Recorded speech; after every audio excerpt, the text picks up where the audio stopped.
The moment I realized my 8-year-old daughter Lily was missing, the world around me collapsed into a soundless void, until one security camera frame ripped through that silence like a knife. There she was, being dragged into an SUV by a woman every neighbor feared but no one dared confront. HOA Karen, the self-appointed tyrant of our peaceful community. She had no idea who she had taken. She had no idea that the quiet father she thought she could intimidate was actually the FBI agent in charge of state-level child abduction cases. She had no idea she had just started a war she could never win. The timer had begun. Every minute mattered. And as Lily's tiny hand reached out for help in that grainy footage, something inside me snapped. This wasn't a case anymore. This wasn't work. This was my daughter. And I was coming. Before we dive into this story, I want to know something from you. Which city are you watching this from? Drop your city in the comments right now so I can see how far this story travels. And before we start, make sure to hit that subscribe button because stories like these, they aren't just entertainment. They are reminders of how far a parent will go to protect their child. Now, let's begin. I live in a quiet suburban neighborhood in Washington State, a place where kids ride their bikes freely and parents wave at each other as they water their lawns. My daughter Lily is the heart of my world. Small, shy, and as gentle as a falling leaf. She's 8, but her kindness is older than most adults I've interrogated. As for me, no one in the neighborhood ever really knew what I did for a living. I kept it that way. Being the FBI agent in charge of child abduction response requires a level of secrecy, calmness, and emotional distance. But nothing prepares you for the moment your training and your reality collide. It started the morning Lily didn't come home from the park. A routine walk with her sketchbook turned into a nightmare the moment she didn't answer my calls. The neighbors scattered to search. Police arrived. And then the grainy surveillance footage appeared. A woman with stiff blonde hair, a permanent scowl, and the HOA badge pinned to her chest. Karen, a woman who had screamed at Lily before for drawing too loudly on the sidewalk. And now she had taken her. The sun was beginning to set when the first officer approached me with the footage printout, and the moment my eyes landed on it, an icy fire spread through my veins. Lily's small frame was frozen mid-movement, her backpack slipping off her shoulder, her eyes wide with confusion as Karen's grip tightened around her wrist. The SUV door was propped open and Karen's face, twisted with that familiar arrogance, was angled toward the camera, almost mocking me. For a split second, everything inside me, the agent, the father, the man, collided. I'd seen hundreds of abduction videos in my career, but seeing my own daughter in that position was a cruelty I was never trained for. I took a deep breath, grounding myself. Emotion gets children killed. Logic saves them.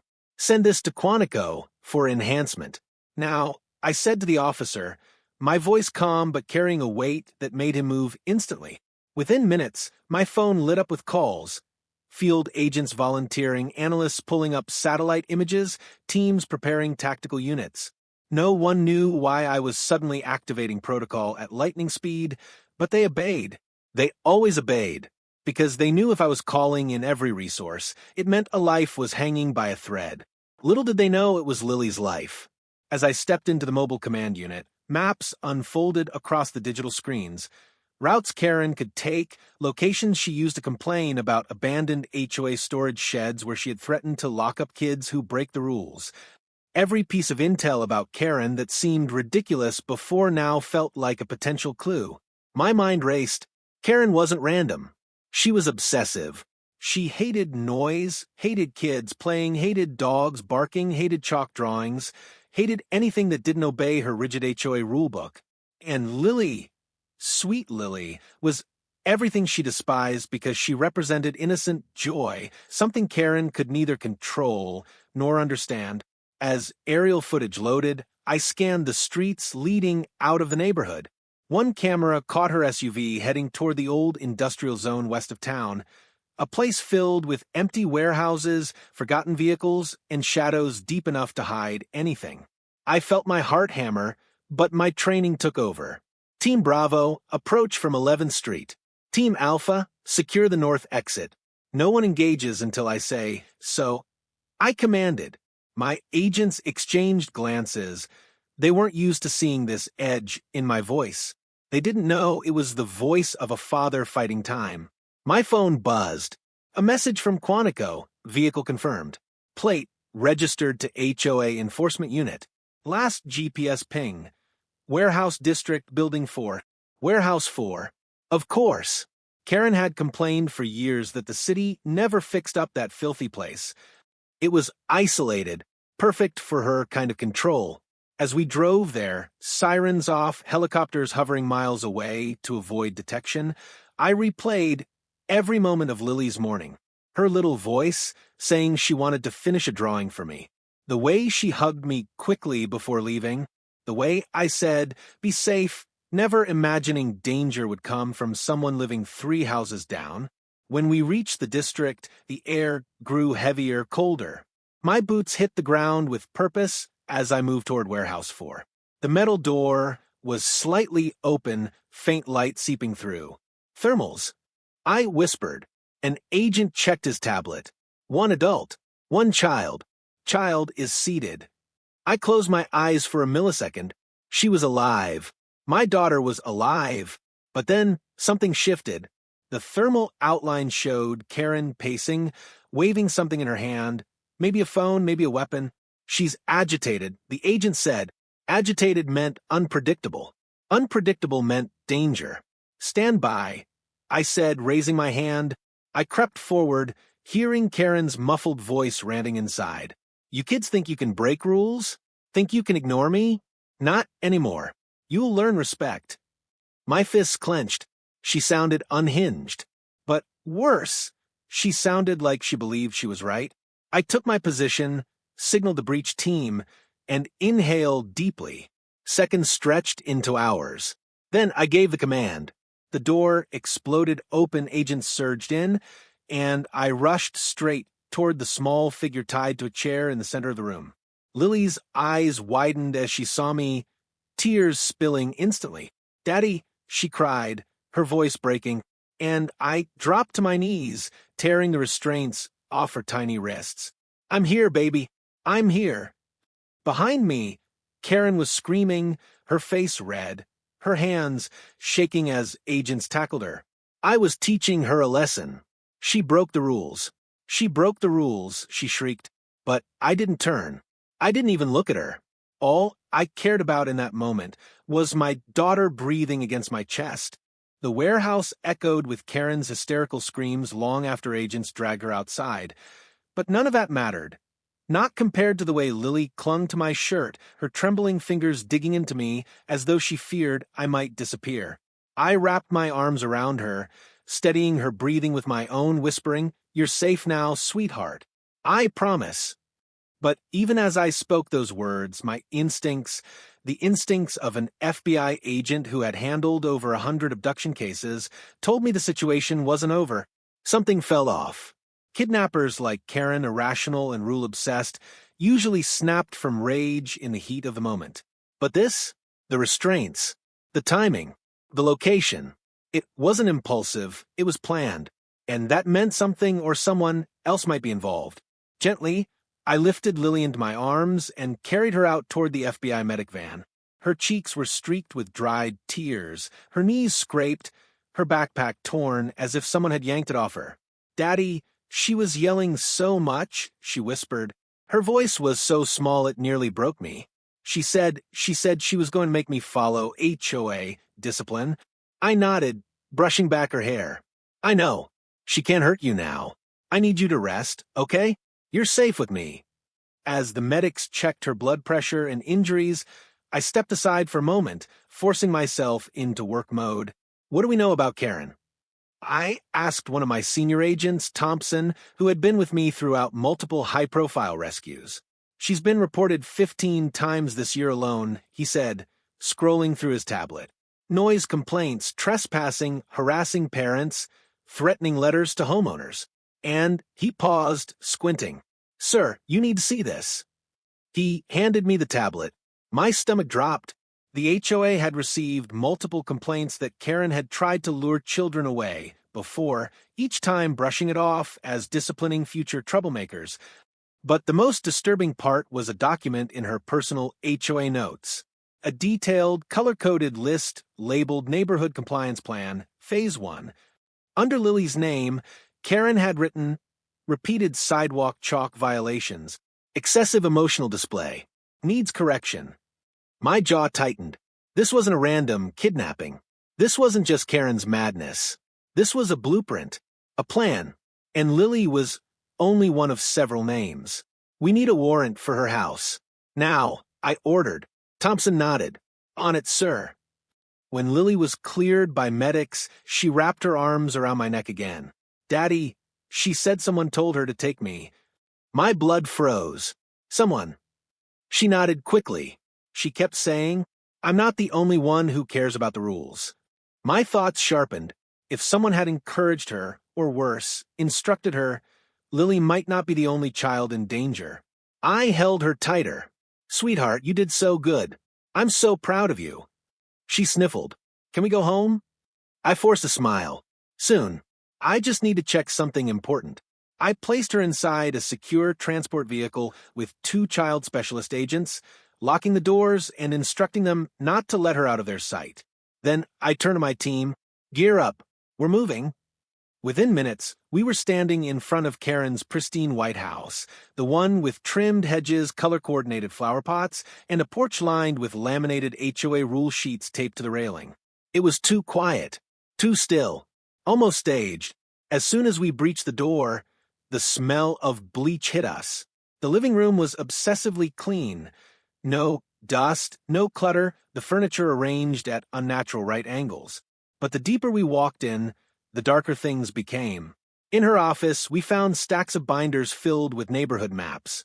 Each house had red markings, rule violations, behavior concerns, and timestamps of when children walked to school. This is unhinged, Thompson muttered. She documented every kid's schedule. But then we discovered the basement, and that was when things changed from disturbing to horrifying. The walls were covered in laminated discipline charts, each with a child's name. There were rows of identical folding chairs arranged like a classroom, a whiteboard with correction day written in bold letters, and a stack of rope on a table, cut, pre-measured, organized. She was preparing for more. An agent whispered. A cold knot formed in my chest. Where's her phone? Another agent passed it to me, already unlocked using warrant protocols. My eyes scanned through messages and then froze. There were dozens of texts from a number labeled HOA President Enforcement Committee. The messages were chilling. Start with the girl. She's the easiest target. Children must learn to follow community order. Don't worry. The parents won't know it was us. Us. This wasn't Karen acting alone. This was an organized system of neighborhood extremists using the HOA as a mask. My mind raced as I read the final message sent just minutes before the kidnapping. Today, make an example out of her. A surge of fury threatened to overwhelm me, but I swallowed it. Focus keeps kids alive. Rage gets people killed. I issued orders immediately. Trace the number. I want tactical, on standby. Find the HOA president. He's our next target. Agents scattered, radios crackled, and a storm of movement filled the house. But all I could think about was Lily, her tiny voice, her trembling hands, and the sickening reality that she had been targeted by more than one monster. They weren't done. They were planning more, and now that I had taken Lily back, they would panic. People like this don't stop, they escalate. I stepped out into the evening air, my jaw clenched, my heart racing but steady. Karen was only the beginning, I whispered to myself. This goes deeper. The hunt wasn't over. It had just begun. The night air felt heavier than usual, as if the neighborhood itself was holding its breath, waiting for what would come next. My team worked like a machine. Sirens muted, radios low, every step calculated, as analysts scrambled to trace the number from Karen's phone. While they worked, I stood silently outside her house, staring down the street, watching porch lights flicker on one by one as curious neighbors peeked through blinds.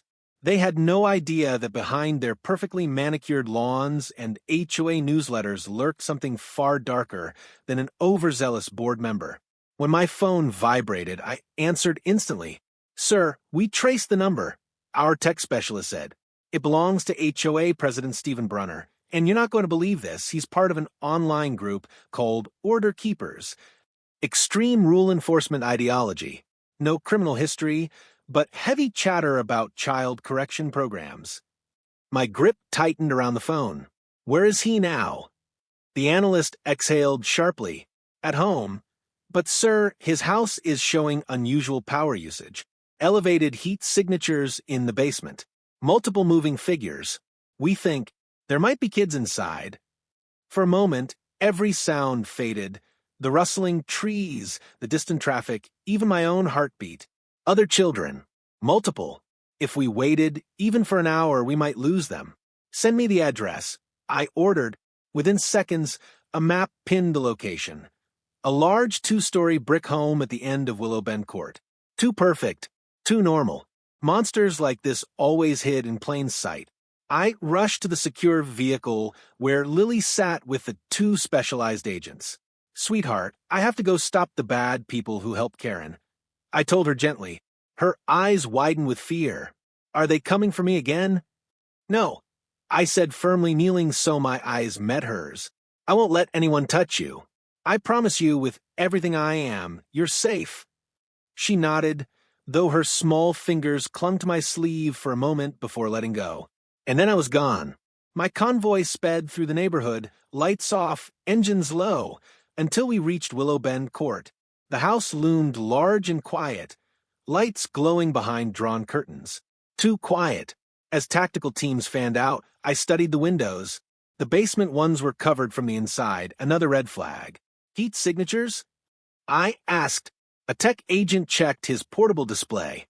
For adults, 3 smaller bodies, maybe more. Hard to tell. Movement seems restricted. My heart hammered. Every second wasted was another second those children remained in danger. "We breach on my command," I said quietly. My team nodded, but something gnawed at me. This was too organized for an HOA board, too structured, too methodical. I motioned for one agent to circle to the backyard with me. As we crept along the fence line, a sudden metallic click echoed softly from a basement window, like someone locking a latch. Then a single muffled cry. Not loud, not panicked. A child trying not to scream. That was all the confirmation I needed. I signaled my team immediately. "Alpha Bravo. Charlie stack positions. Breach in 10. My voice was low, but razor sharp. Adrenaline surged like fire in my veins. And then, boom, the front door collapsed inward as tactical teams flooded the house. Agents shouted commands, lights swept across hallways, and muffled footsteps thundered across rooms. Meanwhile, I sprinted toward the basement door and kicked it open with everything I had. The sight that met me was worse than any case I'd worked in my entire career. 3 children sat tied to chairs in the center of a cold concrete room. Their wrists were chafed, their legs shaking. Behind them stood the HOA president, Stephen Brunner, mid-40s, neatly dressed, wearing his HOA badge like armor. His eyes were cold, flat, and terrifyingly calm. "You people don't understand," he said as I approached, gun drawn. "Our community needs order, discipline. These kids break rules every day. Running, making noise, drawing on sidewalks, laughing in the streets. We're saving this neighborhood." My jaw tightened with pure, controlled fury. "You kidnapped children." He smiled faintly. We were just getting started. The arrogance, the calmness, the belief he was justified. I took one step closer, my voice steady. "Step away from the children. Now."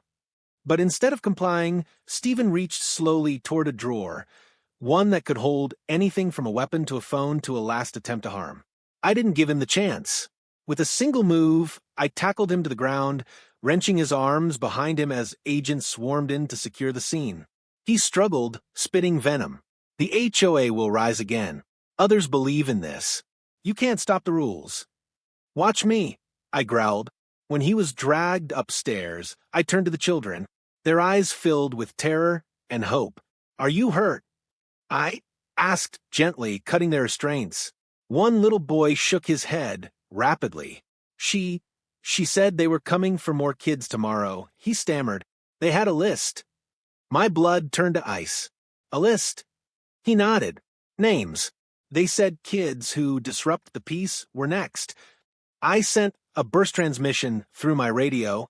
All units, search the entire house now. I want every document, every device, every name. Within minutes, agents retrieved a thick binder buried behind storage boxes.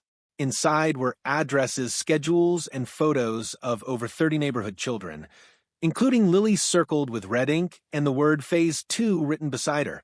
My stomach dropped. Karen wasn't the end. Stephen wasn't the end. This was an organization, a coordinated ideology, a network, and they were just beginning their plan. As the rescued children were escorted out and wrapped in blankets, I stood in the doorway of the basement, staring at the binder in my hands. This wasn't just a crime. This was a cult built on control, and they had targeted my daughter first. I swore then, quietly, fiercely, that I would tear their entire operation apart piece by piece. Tonight, we saved 3 kids, but tomorrow, the real war began. The binder felt heavier in my hands than any weapon I'd ever carried, because inside it lay the truth, cold, organized, systematic. This wasn't an isolated sick idea or a single deranged woman like Karen acting on impulse. This was a network, a structure, a belief system built around absolute control where children were labeled disturbances and parents' failures. As I flipped through the pages, each section chilled me more than the last. Detailed surveillance photos, printed HOA violations attributed to children, notes like smiles too much, laughs loudly, runs on grass, plays during quiet hours, and, worst of all, multiple signatures beneath each plan correction. Not just Karen, not just HOA President Stephen. At least 5 more adults were involved, all with assigned roles: surveillance, transport, discipline, documentation. An entire manufactured hierarchy of monsters living right next to families who trusted them. As agents bagged evidence and escorted President Stephen into a vehicle, the rescued kids were taken to a safe house for medical and psychological care.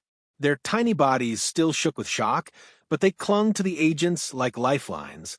Watching them, children who had just endured the unthinkable, ignited a fury inside me I hadn't felt in years.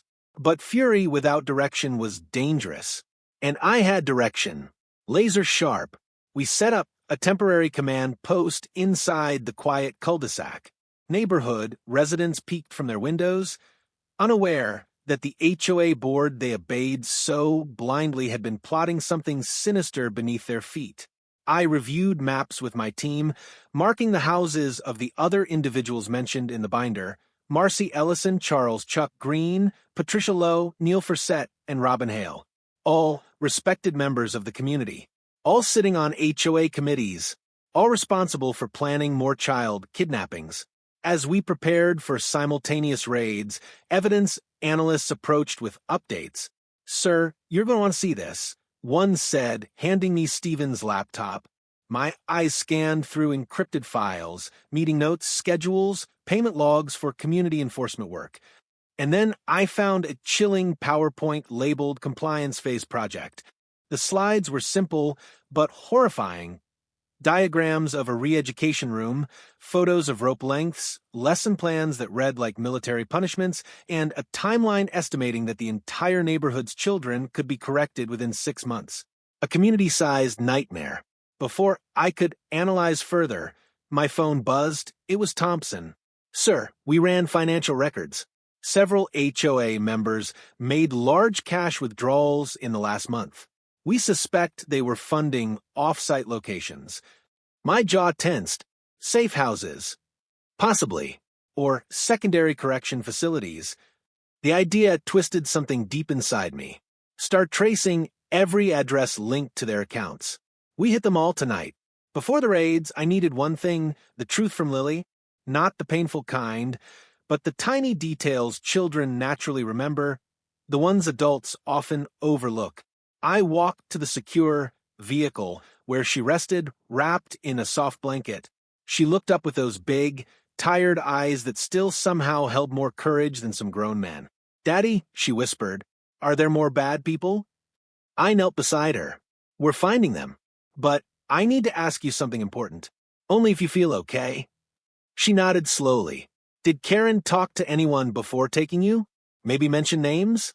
Or places?" Lily scrunched her brow, thinking hard. She said, "They want me to do this right." And she kept checking her phone. She said she had to take me to the big house where the real teaching happens. My pulse kicked. Did she say anything else? She said someone named Marcy told her to hurry, and that Mr. Chuck was ready. Her voice trembled. "Daddy, were they going to take me to that big house too?" I touched her cheek gently. "No, sweetheart. You're safe because you're brave. And because you told me this." Her information confirmed everything. The group operated together. No hesitation. No conflict. Just unified cruelty. I stepped out, locked the vehicle, and joined my team with renewed determination. We divided the operations into 5 synchronized raids happening at once. Every second mattered. Every hesitation could cost a child. "Move in silent, lights off, no advance warnings," I instructed. These people planned this for months. We did not give them even a breath to react. The first target was Marcy Ellison, the HOA secretary known for hosting neighborhood safety meetings. Her house was deceptively welcoming, garden gnomes, seasonal wreath, a cute "Bless This Home" sign. But inside was something no home should ever contain. When agents breached, Marcy attempted to flee to the bathroom, but was quickly restrained. In her bedroom closet, we found uniforms matching the correction day, attire noted in the binder. In her desk drawer, a USB filled with videos of children being evaluated in her backyard. My fists clenched so hard my knuckles cracked. "Bag everything." I ordered. She's going away for life. Next was Charles Chuck Green, the mild-mannered older neighbor who always waved politely. His basement told a different story. It was filled with soundproofing panels, chains mounted into the walls, and a chalkboard reading behavior reform levels. He confessed under pressure, boasting that he had served the community for years. He spoke of children like they were property, like they were objects to fix. I wanted nothing more than to slam him into the floor, but I didn't, because I needed him alive to expose the rest. At Patricia Lowe's house, we found child-sized uniforms, gray, prison-like outfits with name tags pre-made for several kids in the neighborhood. The chilling part? They were perfectly folded, as if waiting for new occupants. At Neil Forset's, we uncovered surveillance logs tracking children's movements for months, what time they left for school, when they walked their dogs, when they played outside. Detailed, organized, predatory. And finally, Robin Hale, the one responsible for documentation. Her home office was filled with binders, recordings, and graded behavior sheets, as though children were animals being trained. By the time all 5 were in custody, the moon hung high above us, silent witness to our war. Agents transported boxes of evidence out of each home, while families slowly emerged, horrified as we explained the truth. Some parents collapsed in tears. Some shouted in disbelief. Some ran to hug their children tighter than ever before. But for me, this wasn't victory. Not yet, because when we pieced together all the intel, one thing became terrifyingly clear. Someone above all of them had funded this operation. Someone who wasn't listed in any HOA file. Someone whose name appeared exactly once in a single message from Karen's phone. One message that simply said, "Don't fail me." Signed with the initials, RM, and that meant the real mastermind was still out there. The initials RM pulsed in my mind like a warning siren, louder than the distant chatter of agents and the hum of emergency vehicles lining the cul-de-sac. Every instinct inside me, every trained reflex, every hardened experience told me those 2 letters weren't a coincidence. Monsters like Karen, Stephen, Marcy, Chuck, Patricia, Neil, and Robin didn't just spontaneously unite around a twisted ideology unless someone smarter, richer, and more manipulative pushed them. someone who hid in shadows while others carried out the dirty work. I sat inside the mobile command unit, staring at the digital evidence board my analysts had pieced together. Lines connected each HOA member to the compliance phase project, but one gap remained. The financier. The operation cost money: soundproof rooms, equipment, surveillance systems, burner phones, encrypted communication tools. None of the arrested members had enough income to support it. Their bank accounts showed deposits they couldn't explain, cash that appeared in patterns, withdrawals made from unknown sources. We traced the payments to a shell company, Thompson said, stepping in beside me, registered under an LLC that leads to another LLC and another classic laundering trail. But what's the root? I asked, leaning in. Who started this? Thompson swallowed.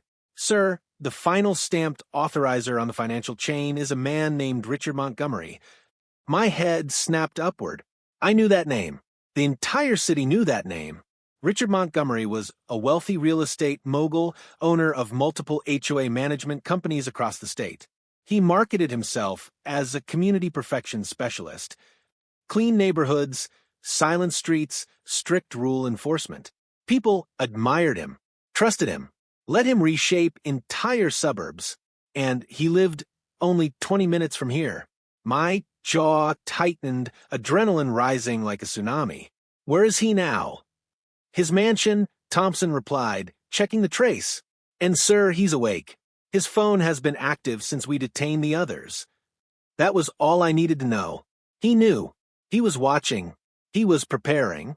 I grabbed my tactical vest and weapon, stepping out of the command unit. Prep the convoy. We're going to Montgomery's estate. The neighborhood was still buzzing with shock as we pulled out, parents huddling their kids, agents guarding evidence trucks, officers guiding residents back indoors. But I had no time to comfort anyone. This wasn't just about a sick HOA board anymore. This was about who ordered my daughter to be taken, and I would not stop until that person was in cuffs. As we drove toward Montgomery's mansion, a sprawling 12,000 square foot estate hidden behind tall iron gates and cameras, I studied everything I remembered about him. He wasn't the kind of man to get his hands dirty. He was the mastermind type, the type who dressed in luxury suits while making decisions that ruined lives. The type who spoke softly but controlled entire communities from behind expensive mahogany desks. When we pulled up to his private security checkpoint, the guards stepped forward, hands on their hip holsters. FBI, I announced, flashing my badge. We have a federal warrant to search this property. Their eyes flickered fear, hesitation, loyalty. It didn't matter. They stepped back. The gate slid open with a low mechanical groan. And then we saw it. Montgomery standing at the top of a stone staircase, wearing a tailored black suit, sipping from a crystal glass of whiskey as though he had been expecting us. His face carried a calm, smug amusement, the kind of expression that made good men dangerous. Agent in charge, he greeted casually as I approached. I figured you'd come, though I must admit sooner than I thought. I stared at him, every muscle in my body ready to strike. You ordered the kidnapping of children, I said coldly. You funded an extremist group inside an HOA. He smirked faintly. Let's not use dramatic words like extremist. I simply believe in structure, order, discipline. Children who behave grow up to be adults who contribute. My hands shook with controlled rage. You targeted my daughter. At that, his smirk deepened. Ah, Lily. Hearing her name in his mouth made me feel something primal. She was the most problematic one, he continued lightly. All that chalk drawing, colors everywhere, messy, uncontrolled. Children like that disrupt the aesthetic of a community. My blood ran cold. You're sick. No, he replied calmly, swirling his glass. I'm a visionary. I stepped closer. Where are the other kids? His eyebrow lifted. Other kids? We know about your secondary facilities, I said sharply. Where are they? His expression changed, not fear but annoyance. As if I was asking about paperwork he didn't want to finish. Agent, he sighed, you're too late. My heart dropped. What does that mean? He gestured toward the mansion behind him. Search if you want, but you won't find anything here. Everything important has already been moved. Rage roared through me like wildfire. Moved where? You'll find out, he said softly, if you're fast enough. That was it. I lunged forward and grabbed him by the collar. His glass shattered on the ground. Tell me where the kids are, I snarled. He didn't flinch. No, I slammed him against the marble column. Tell me now. His eyes met mine, cold and empty. Agent, you think you're fighting a small group. But what we built, is much larger than that pathetic little neighborhood. My pulse raced. How large? He leaned forward, whispering nationwide. For a split second, everything froze, the air, my breath, the world. Nationwide. Not one neighborhood. Not one state. A system. A network. A machine disguised under community improvement. A machine that kidnapped children.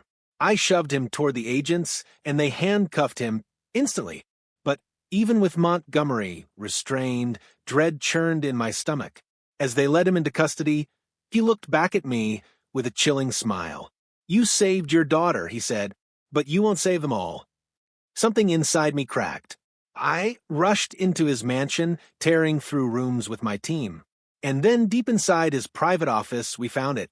A wall-sized digital map of the United States with red dots marking dozens of neighborhoods, dozens of HOAs, dozens of communities, each labeled compliance phase initiated. My throat tightened. This wasn't a local nightmare. This was an epidemic, and Montgomery wasn't lying. We were already behind. I stared at the glowing map, my reflection trembling in the screen, and whispered to myself, Lily, this goes so much deeper than us. And the worst part? The map's final tab read, Phase 3, activation date, 72 hours. The glowing red map on Montgomery's private office wall felt like a slow, suffocating chokehold around my lungs. Dozens of communities, dozens of HOAs, dozens of innocent children already marked, tracked, scheduled for correction. And the worst part wasn't the sheer scale, it was the timestamp flashing at the bottom of the screen. Phase 3, activation date, 72 hours. 72 hours until something horrific was set into motion nationwide. I could feel my pulse sprinting, each heartbeat a thunderclap in my chest. Thompson stepped beside me, eyes wide. Sir, this is coordinated. This is terrorism disguised as neighborhood policy. No, I said grimly, staring at the screen. This is a cult. We secured the mansion, collected Montgomery's servers, hacked into his encrypted files, and transported his smug, unrepentant body to federal custody. But even while agents read him federal charges, he wore that same calm, spine-chilling smile. A smile that said, "You're already too late." And that alone told me we had to move fast. We transferred all evidence to the FBI Field Command Center, an industrial building turned high-security operations zone. Massive screens lit up with data streams as forensic teams decrypted Montgomery's files at a pace I'd never seen before. Every analyst, every counter-extremism specialist, every cyber agent was called in. Within 2 hours, the entire operation had expanded from one kidnapping to one of the most dangerous domestic plots in recent history. I hovered over the analysts as they pieced together the network. Montgomery's shell companies managed HOA contracts in over 17 states. Across those neighborhoods, the same extremist ideology had been quietly planted, nurtured, and grown. A belief system built on obedience, silence, and control. Children were their first phase. Adults were their second. Families who resisted were scheduled for removal. Sir, one analyst called out urgently, "We found something." I rushed to her station. She enlarged a document titled Phase 3 Objectives. The text made my gut twist. Simultaneous correction extractions in all participating neighborhoods. Children with prior disciplinary notes prioritized. Reinforcement teams mobilized nationwide.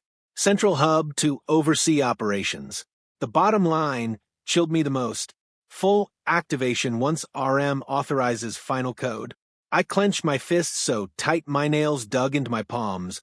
Montgomery had not given the final code, but his arrest might have forced his network to panic. If they thought he was compromised, they might activate early. Thompson came over with a grim look. We just intercepted communication from one of the Order Keeper online forums. They're talking about accelerating the timeline. My heart dropped. How soon? Could be hours. In that moment, everything inside me hardened, not as an agent, but as a father. Because somewhere in this country, dozens of children were sleeping peacefully in their beds, not knowing that strangers were planning to rip them away in the name of order. Not on my watch. For the next hour, we coordinated the largest emergency joint operation I'd led in my entire career. The FBI, Homeland Security, local police, cybercrime units, rapid response teams, all mobilized. Every neighborhood marked on that map received immediate surveillance. Undercover agents posed as residents, quietly securing perimeters. Tactical teams staged on standby. Drones hovered above targeted homes. It was a massive chessboard, and we had hours to dismantle an army. Amid the storm of planning, my phone buzzed. It was a video call from the child-safe room where Lily was resting. "Daddy," she said softly, "are you coming?" Her small voice punched straight through my armor. I swallowed the tightness in my throat. "Soon, princess. I just have to make sure no one else gets hurt." She nodded bravely, though her eyes shimmered. "Okay." She trusted me. Completely. That trust became fuel. Then, just as our teams finished positioning across multiple states, a cyber analyst shouted, "We've got movement." Everyone rushed toward the main screen. The Order Keeper server flickered with activity. Messages flooding in. Initiate Phase 3, early. RM compromised, activate backup. Begin extractions in 2 hours. 2 hours. 2 hours. A nightmare countdown ticking faster.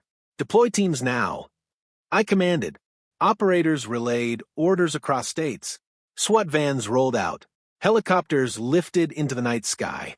Unmarked vehicles slipped into silent streets. At that moment, America's suburbs became battlegrounds. Cameras streamed live feeds from across the country. And what we saw next was both terrifying and confirming. In neighborhood after neighborhood, the extremists moved exactly as Montgomery's playbook predicted, approaching homes at night, attempting to force entry, targeting non-compliant children. But for the first time, they weren't met with silence. They were met with us. Every raid happened like a synchronized heartbeat. Doors crashed open. Agents stormed in. Children were rescued from basements, sheds, locked bedrooms. Extremists were dragged out in handcuffs, screaming about order and structure and the Great Correction. Dozens of leaders were arrested.